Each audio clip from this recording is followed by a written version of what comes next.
Welcome to TV Recaps. Today I will be recapping an American dystopian drama. In a world facing a repopulation crisis, a patriarchal, totalitarian theocracy known as the Republic of Gilead has overthrown the United States government. Before we start, don't forget to like, subscribe, and show The Handmaid's Tale Season 1. Oh, and of course, spoilers ahead. The story begins with Offred, a handmaid assigned to and named after her commander, Fred Waterford. Her main purpose in the household is to bear children for him through a process called the ceremony, where his wife, Serena Joy Waterford, holds her down while he impregnates her. In the same household are Fred's driver, Nick Blaine, and servant, also called Martha's, Rita Blue. Handmaids are expected to travel in pairs, and Offred is partnered with Offred, a seemingly pious woman. One day, handmaids were gathered in order to beat a man to death for allegedly forcing herself on a pregnant handmaid and killing her baby. On the way home, Offred warns Offred of the existence of an eye in the Waterford house, the secret police of Gilead.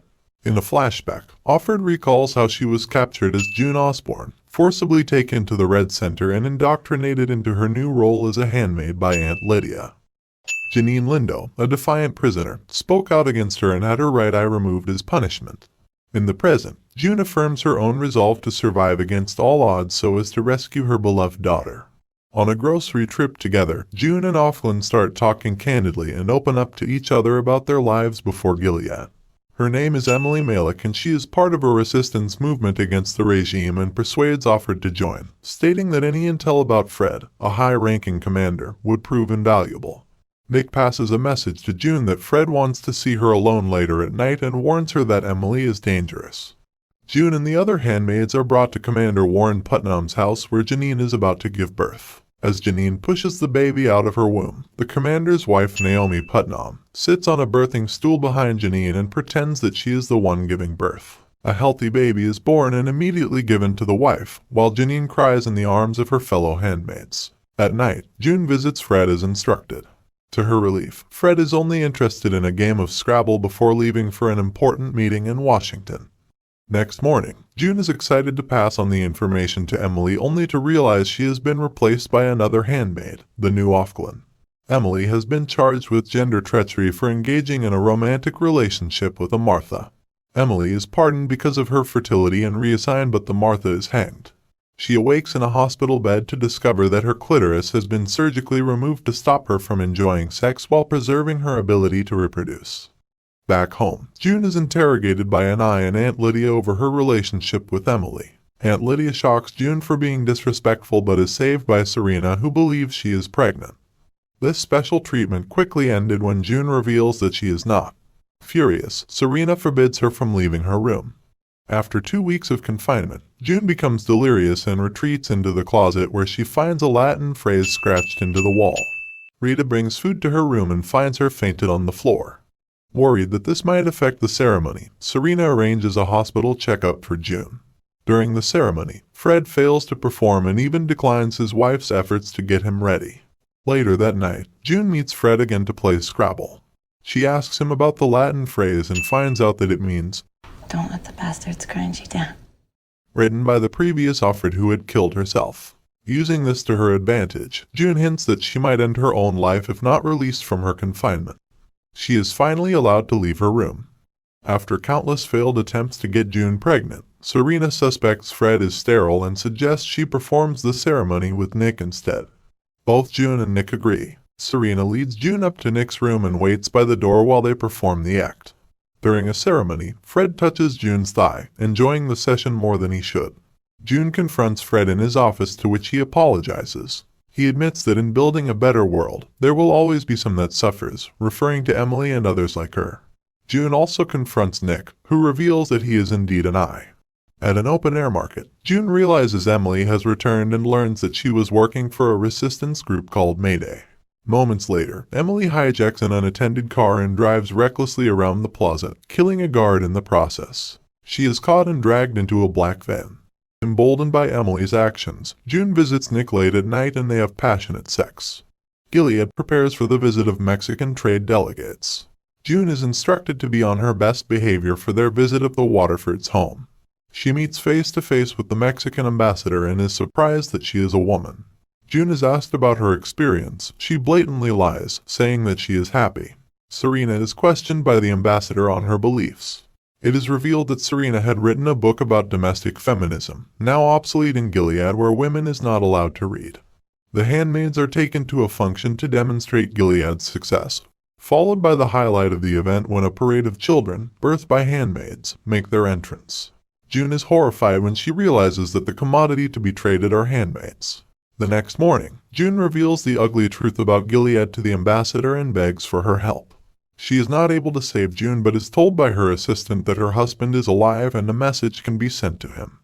In a flashback, the events leading up to the rise of Gilead is described. Serena and Fred were involved with the movement since the beginning. Serena was a passionate conservative activist which contributed important ideas to their movement through Fred, but was discouraged from publicly voicing her opinions because of her gender.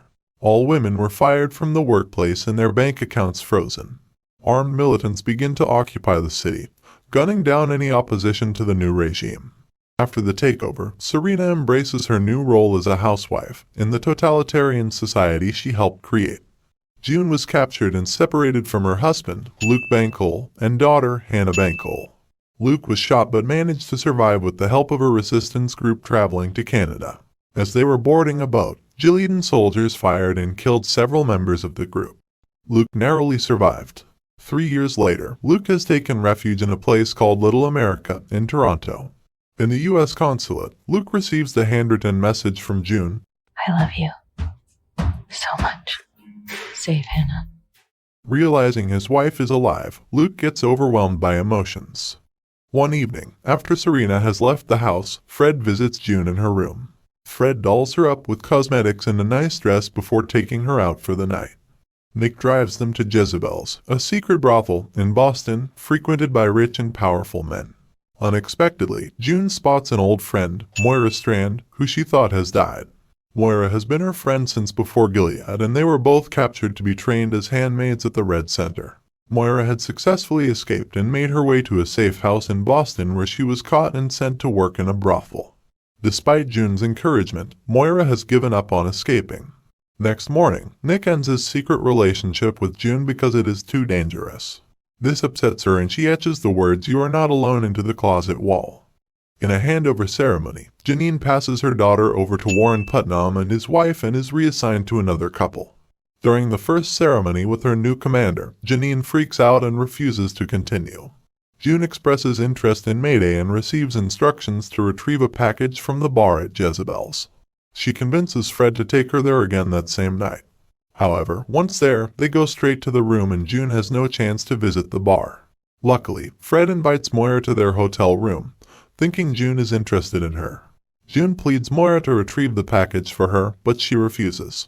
Next morning, June is taken to a bridge where Janine is about to jump off with her baby. Janine is devastated that Warren has broken his promise to leave his wife for her. After some persuasion, Janine passes her baby to June then jumps off the bridge. She survives but is in a coma. Shortly after, Warren is arrested for engaging in acts of lust and as punishment, his left arm is amputated. At the market, June receives a secret package from the butcher sent by Moira from Jezebel's. Moira renews her resolve to escape.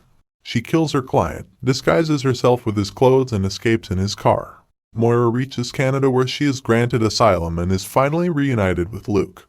Serena finds out about Fred's trips with June to Jezebel's and attacks her. Serena forces her to take a pregnancy test, which ends up being positive.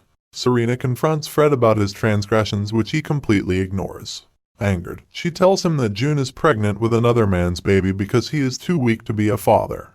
Nick finds out June is pregnant, and they share a brief but tender moment. Serena brings June along to visit Hannah, her daughter, but leaves her in the car to watch. Serena warns that Hannah will be safe only if her unborn child is. Later, an emotional Aunt Lydia gathers the handmaids and instructs them to stone Janine for endangering a child. June steps out and drops her stone in brazen defiance, refusing to kill Janine. This inspires the other handmaids to follow suit. The public execution fails and everyone is sent back home. 2 armed guards come for June, sending the Waterfords into a frenzy. Nick, however, promises she will be fine and insists she goes quietly. June's fate is unclear as she steps into the ominous black van. I have no choice, and so I step up. into the darkness within. The end. Please stay tuned for the next TV recap. Comment below on what you liked or disliked.